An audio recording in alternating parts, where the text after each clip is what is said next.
আয় ব্যয়ের উৎস পাবলিকলি এটা প্রকাশ করবে, বিএনপি এটা প্রকাশ করবে কিনা।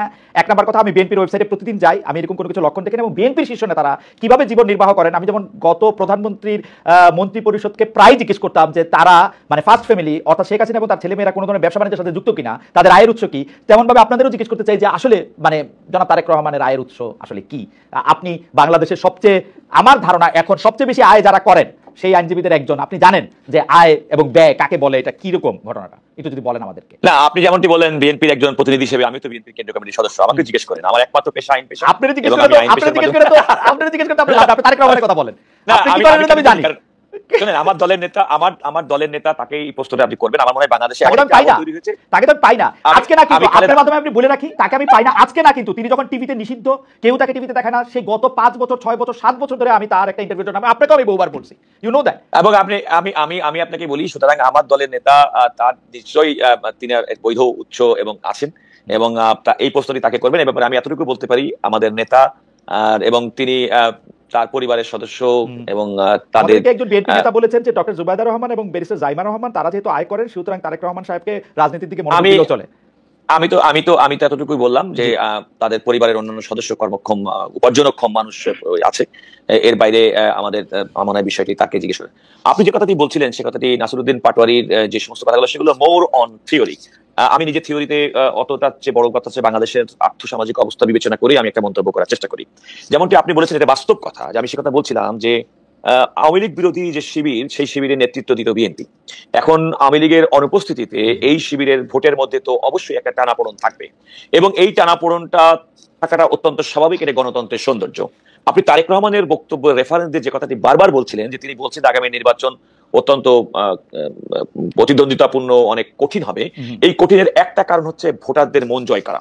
আপনি আমাদের দলের নেতার বক্তব্য থেকে এই কথাটা কিন্তু স্পষ্টত যে মানুষের ভোটারের মন জয় করার মাধ্যমে তারা রাষ্ট্র ক্ষমতায় যেতে চায়।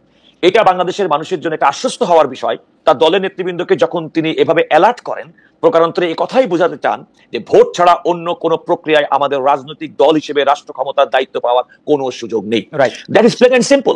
এই প্লেন এন্ড সিম্পলের ক্ষেত্রে অনেকগুলো অংশীদার, আপনি যেমনটি বললেন, কদিন আগে গত শনিবারের মধ্যে আপনার সৌরদ্দুদ্দানে একটা সমাবেশ হলো। আমি আগামী নির্বাচনকে সামনে রেখে অনেক রকমের হিসাব নিকাশ তো হবেই, এবং এই যার যার রাজনৈতিক অবস্থান থেকে সে তার দলের হিসাব করবে, বড় দল হিসেবে তার একটা হিসাব করবে। এমন তো হতে পারে যে বিএনপি চিন্তা করছে, যেটা বিএনপির অন্যতম পলিসি ছিল, যেটা 31 দফা ভারপ্রাপ্ত চেয়ারম্যান বারবার বলেছিলেন, যে আমরা রাষ্ট্র ক্ষমতা যাওয়ার সুযোগ পেলে, রাষ্ট্রকে সেবা করার সুযোগ পেলে সমস্ত রাজনৈতিক দল এবং শক্তিদেরকে আমরা ইনভলভ করব। বিএনপি কিন্তু প্রথম দিকে বিএনপি কিন্তু জাতীয় সরকার করার কথা সুস্পষ্টভাবে বলেছে। বিএনপি আরেকটি কথা বলেছে, আপনি খেয়াল করে দেখুন, জাতীয় সংসদ নির্বাচনটা এই জাতীয় সরকারটা অনেকটা জাতীয়তাবাদী জাতীয় সরকার হবে, তাই তো? মানে আপনার যাকে পছন্দ তাকে আপনি দিবেন। আপনি তাই যদি হয়ে থাকে তাহলে কেন বিএনপি এককভাবে পার্লামেন্টের দ্বিকক্ষ বিশিষ্ট পার্লামেন্টের কথা যাবে? বিএনপি তো দেশের বুদ্ধিজীবী, সুশীল সমাজ, শিক্ষিত মানুষ, এই সমস্ত মানুষদেরকে ইনভলভ করানোর জন্য উচ্চ কক্ষের বিধান বিএনপি মেনে নিয়েছে, এবং বিএনপি নারীদেরকে ক্ষমতায়ন করার জন্য, সংসদে নারী আসন বাড়ানোর জন্য 100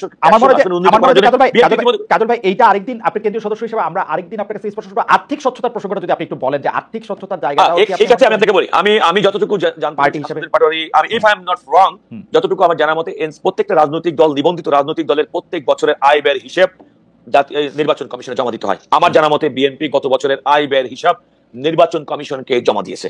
আমার মনে হয় নির্বাচন কমিশনকে যদি আপনি প্রশ্ন করেন তারা কেন এই আয় ব্যয়ের হিসাবটা মানে উপস্থাপন করে নাই, তাহলে মানে তারাই সবচেয়ে ভালো উত্তর দিতে পারবে। প্রত্যেকটি রাজনৈতিক নিবন্ধিত দলের আইনগতভাবে তাদের প্রত্যেক বছরের আয় ব্যয়ের হিসাব দিতে হয়, সেটা বিএনপি দিয়েছে। আমি সেই আয় ব্যয়ের হিসাব মোরলেস 98 সাল থেকে আমি পরীক্ষা করতেছি। সেই আয় ব্যয়ের হিসাবটা যতটুকু বাংলাদেশের নির্বাচন কমিশনের আরপিও অনুসারে যতটুকু দিতে হয় ততটুকু এটা পরিষ্কার না। যেমন আমি এখনো জানি না ওই এত হিসাব করার পর যে আসলে বিএনপি নেতারা কি করেন, আমি বুঝি না। কিন্তু একটা ব্যবসা লিখে রাখেন কেন বিএনপির নেতারা, আমি পেশাজীবী আইনজীবী, আমরা আইন পেশা করি, যিনি ডক্টর তিনি ডাক্তার ব্যবসা করেন, যিনি ব্যবসা তিনি ব্যবসা করেন, বিশ্ববিদ্যালয়ের শিক্ষক বেগম খালেদা জিয়া নিজে প্রধানমন্ত্রী ছিলেন, তিনি বেতন পেয়েছেন, ভাতা পেয়েছেন, তিনি বিরোধী দলের নেত্রী ছিলেন, বেতন পেয়েছেন, ভাতা পেয়েছেন, তার বাড়ি আছে। বেগম খালেদা জিয়া গত 17 বছরে তার রাজনৈতিক দলের নেতা কর্মী সমর্থক তার নিজের আয় তার কি সন্তান আছে, সমস্ত কিছু আছে। বেগম খালেদা জিয়ার অ্যাবসলিউটলি আমরা এই জিনিসগুলি জনাব তারেক রহমান এবং বেগম খালেদা জিয়া এই আরেকটা কথা বলি, আমি আরেকটা কথা বলি, খালেদা জিয়া তো বাংলাদেশের একজন আয়করদাতা। আপনি যদি ওইভাবে বলেন, তাহলে আপনি যদি কোনো কারণে বাংলাদেশের একজন নাগরিক হিসেবে, প্রথম শ্রেণী নাগরিক হিসেবে যিনি আয়কর প্রদান করেন, তো তিনি তো তার আয়ের উৎস আয়কর বিভাগের কাছে সুস্পষ্টভাবে বলেছেন এবং সেটা সেখানে সংরক্ষিত আছে। সুতরাং আইনি প্রক্রিয়ার মধ্যে ওইটা প্রিভিলেজ যিনি ট্যাক্স দেন, নো ইটস ওপেন, এটা ওপেন। আপনি যখন নির্বাচনে দাঁড়াবেন তখন আমি সেটাই বলছি, আমি কিন্তু বেগম খালেদা জিয়াকে নির্বাচন করেননি, প্রত্যেকটা নির্বাচন আমি গত 17 বছর করেন নাই, তো গত 17 বছর তো করেন নাই, সেই জন্য বলতেছি গত 17 বছর বেগম খালেদা জিয়াও করেন নাই, তারেক রহমান সাহেবও করেন নাই। বেগম খালেদা জিয়া বিগত 17 বছর যে ধরনের নির্যাতন নিপীড়নের শিকার হয়েছে। না আমি এই যে কাদু ভাই, আপনি কিন্তু আমাকে ট্রাবলে ফেলতেছেন। এখন বিএনপি লোকেরা আমাকে একটা এনটি বিএনপি কইয়া এখন একটা মানে আমি বলছি না, আমি বলছি বেগম খালেদা জিয়া এখন আমাকে আমার মনে হয় যে আমার প্রশ্নটা আপনি বুঝতে পারছেন যে এটা যদি মানুষের সামনে থাকে মানুষ এটা দেখে নেবে। আমরা একদম শেষ পর্যায়ে আছি কাদু ভাই, আপনার অনেক ধন্যবাদ। আমি একটু জনাব নাসির পাটোয়ারির কাছে 40 সেকেন্ডের জন্য যেতে চাই। জনাব নাসির পাটোয়ারি, এই আগামী নির্বাচনটা মানে এটা একটা মানে জ্যোতিষী ধরনের প্রশ্ন, কিন্তু আমি আপনার মানে আপনি তো আর সত্যি বলতে পারবেন না, কিন্তু আপনার গেস্টটা আমি শুনতে চাই যে আপনি মনে করেন কবে নির্বাচনটা হবে। কেউ বলেন ডিসেম্বরে হবে, সেটা থেকে সরে এখন ফেব্রুয়ারি আসছে, কেউ বলেন এপ্রিলে হবে, কেউ বলেন এপ্রিলে হবে না, তারপরে হবে। আপনার কাছে কি মনে হয়? এটা আপনার কাছে শেষ প্রশ্ন আমার, মানে জাস্ট তারিখটা, মানে কেন মনে হয় সেটা আরেকদিন শুনবো। যদি কোনো বড় ঘটনা না করে ফেব্রুয়ারি ইলেকশন হয়ে যাবে, বড় কোনো ঘটনা না ঘটে। এবং এখানে ওই যে জুলাই সনদের একটা বিষয় আছে, সেটা হয়তো বা বিএনপি ছাড় দিচ্ছে। লন্ডনে কথা হয়েছে, পার্সোনাল কথা কি হয়েছে এটা আমরা জানি না, তবে সেখানে দুজনকে যে হাস্যজ্জ্বল ছবিটা আমরা দেখেছিলাম, তাদের মনে হয়েছিল বোথ পার্টিজ আর কোঅপারেটিভ, ওই জায়গায় মনে হয়েছে যে ফেব্রুয়ারি ইলেকশন হবে। ঠিক আছে, বড় ঘটনা না। হোল্ড অন সেকেন্ড, আমরা একটু বেশি কাজল